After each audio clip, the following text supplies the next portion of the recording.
I was in the car driving with my dad to meet his mom, who was my grandma that I have never seen due to the fact my grandma lived 10 hours away from us. On the way, we then stopped at a gas station and grabbed some snacks for the ride, and my dad was getting gas for the car. After driving for 7 hours, my dad then said, "Let's stop at a hotel and get some sleep. We'll get back on the road tomorrow." I agreed and we got a room at a hotel, which was a nice hotel. The hotel even had an arcade room, which had games I could play for free. I then waited for my dad to go to sleep so I could go downstairs to the arcade room and play some games. After playing this one claw game for about 30 minutes, a weird creepy guy then came into the game room where I was in and just stared at me while I played the arcade games. I then started to get scared and began to try and leave at the exit, but the creepy tall man was blocking the exit and was not moving. "Excuse me?" The man looked and said, "You're stuck now." As the man began to laugh, I started to try and push the man, trying to overpower the man so I can get back to my dad, which the man was too strong. Now keep in mind I was only 9 when this happened, so me taking down a grown man was nearly too impossible. I then asked the man, "What do you want?" The man replied, "I want your brains." I then was creeped out and thought this man was a zombie. As I said, "Please, no, please, I just want to leave. Please let me go." I saw the man pull out something from his pocket, which was a knife. I then was lost of words and did not know what to do. The man then started to make his way towards me, smiling at me, as if he'd done this plenty of times. I then started to scream for help me, please, someone help me, please. As I saw a hotel worker face, he then saw mine, and he could see the looks in my eyes. I was terrified for my life, and there was tears coming down my face. The hotel worker then called the security, which the security came in and tackled the man to the ground and took the man's knife. The police then arrived and arrested the man. As I saw my dad make his way towards me, make sure I was okay and not hurt. But honestly, if I had not seen that hotel worker, I would not be here to tell you this story. This happened to me about 6 years ago. I was going to a funeral, which I was invited to, but it was 18 hours away from me. On my long drive to my destination, I had been driving for an hour and needed to stop by the gas station, which my GPS was saying the nearest gas station was 30 minutes away. I kept driving as I found a gas station. I then grabbed some snacks for the long drive. I have now been driving for 15 hours and still had like 3 hours left. I started to fall asleep while driving and I knew I wasn't safe, so I stopped at a motel that was in the middle of nowhere, you see. The small town had nobody but a few houses and a motel. I then got my room and began to fall asleep. The next morning, I got back on the road and was only a few hours away. While driving on some back roads, I then saw a homeless kid in the middle of a street. I then saw the homeless kid was waving me down. I then stopped to see what the homeless kid wanted, which the kid said, "I can't find my dad." "Well, where's the last time you seen your dad?" I then looked at the rear mirror and could see 2 men making their way up to my car, one holding a crowbar. I then booked it out of there. You could see the 2 other men who were surrounding my car while I talked to the kid. Honestly, the kid was trying to bait me into his victims, which happened to be his dad and maybe his uncle. I'm just glad that I checked my mirror when I did, because I could have been robbed or worse, killed. The lesson from the story is you cannot always be the nice person, and if you do decide to help, just be cautious. My name is Clay and I'm taking a road trip with my girlfriend Abella.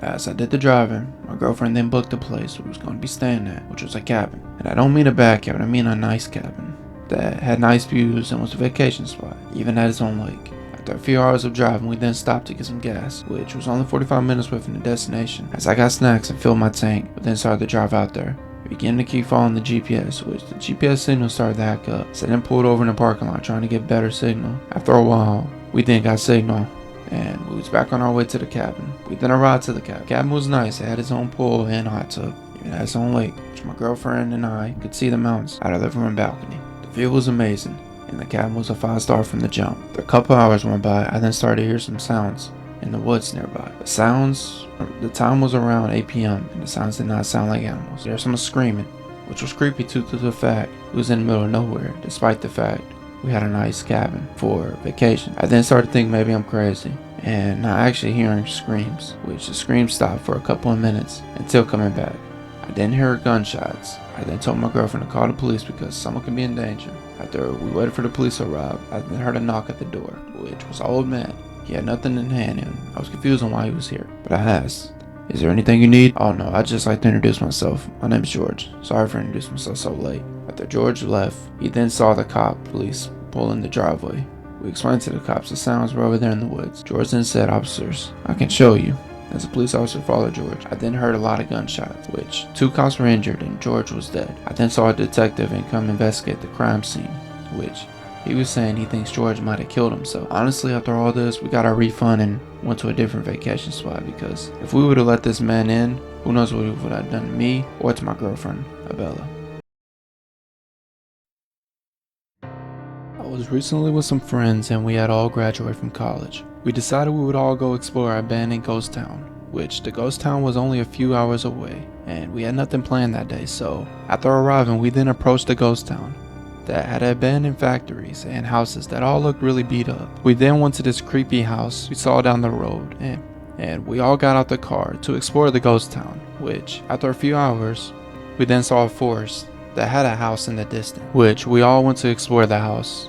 The house was really beat up and had busted windows. The house was also falling apart, but me and my friends started to check out the abandoned house. After 30 minutes went by, I then saw a figure run by. I then asked my friends, "Did you guys see that?" My friends all agreed and seen what I seen. We then decided we would get out of there and go back to our car because I had a strange feeling and I did not feel comfortable in that abandoned house. After me and my friends left and made it to our car, I could see in the window of the house a figure that was staring at me. As we began to drive away, the figure was very tall and looked unhuman to me. But honestly, after driving away from the ghost town, I still to this day do not know what I saw. But maybe it was a homeless man, or a house sitter, or a ghost.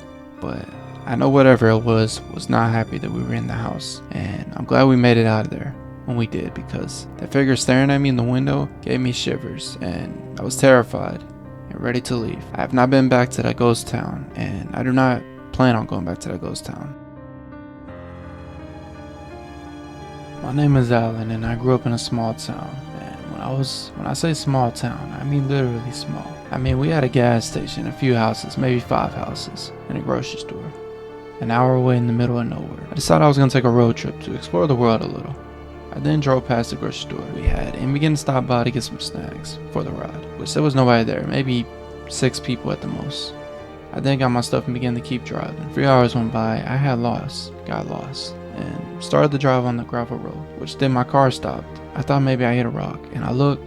A rock was on the side of the road placed and destroyed my tires. I then tried to call someone, but there was no service. I then saw a pickup truck nearby, which some people were in the back. I then asked, "Can I please get a ride?" The man was nice and let me get a ride. After a few hours, I fell asleep. I was really tired and I wish I did not fall asleep because when I woke up, I was in the back of the truck, alone, in a dark forest area and was scared.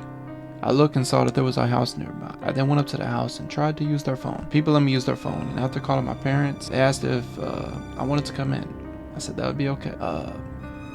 After a few hours went by, my parents had arrived, and I began to leave the porch as the man came out with a gun and said, "Leave him." I was already in the car and told my parents to drive. As we sped out, the man shot the car window. We got out of there. Thankfully, nobody was hurt, but we then told the police, and the police handled the man. But I have now left my small town ever since this happened to me, and I do not plan on leaving, so